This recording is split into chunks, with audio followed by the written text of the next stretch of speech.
La caisse primaire d'assurance maladie, qui historiquement était installée rue Maury, a construit un siège partagé en 72 avec la caisse d'allocation familiale, avec l'URSSAF, mais très rapidement, l'évolution des métiers, les nouvelles missions ont fait que ce bâtiment devenait trop exigu.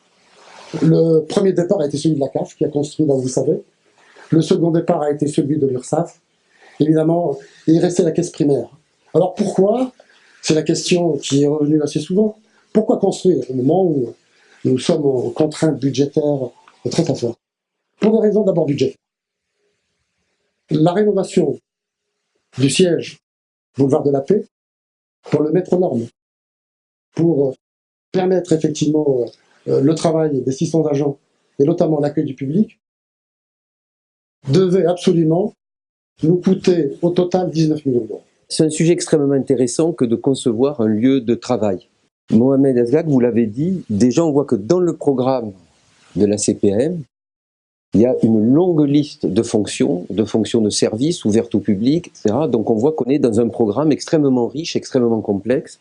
J'ajouterai le fait qu'aujourd'hui, on passe pas mal d'heures, malgré le télétravail, on passe quand même encore pas mal d'heures sur son lieu de travail, et que ce sont aussi des bâtiments, des espaces où se déroule la vie collective, la rencontre, des tas d'activités qui sont plus ou moins du non-travail, en tout cas l'accomplissement de soi.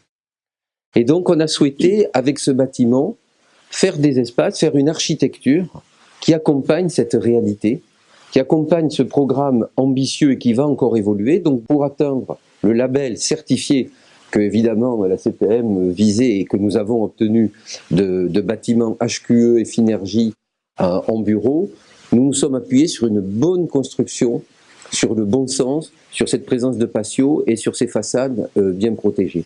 Et les façades, vous le verrez, ce n'est pas donc un parallélépipède, c'est un bâtiment qui a facettes, de façon à justement qu'on n'ait pas un effet de masse, c'est un assez grand bâtiment, 10 000 m², mais qu'on ait chaque fois des façades à taille et à échelle humaine qui vont se découvrir les unes après les autres quand on va tourner autour du bâtiment et qui vont prendre la lumière et le soleil à des heures différentes de la journée.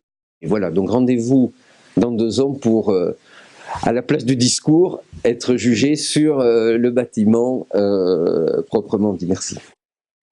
Nous avons une belle institution qui a 70 ans et qui, ma foi, eh bien, joue toujours son rôle, et un rôle social, un rôle structurant. Et nous avons tous intérêt, malgré les difficultés qui sont devant nous, nous avons tous intérêt à œuvrer pour la garder, parce que c'est un bien précieux. Je vous remercie.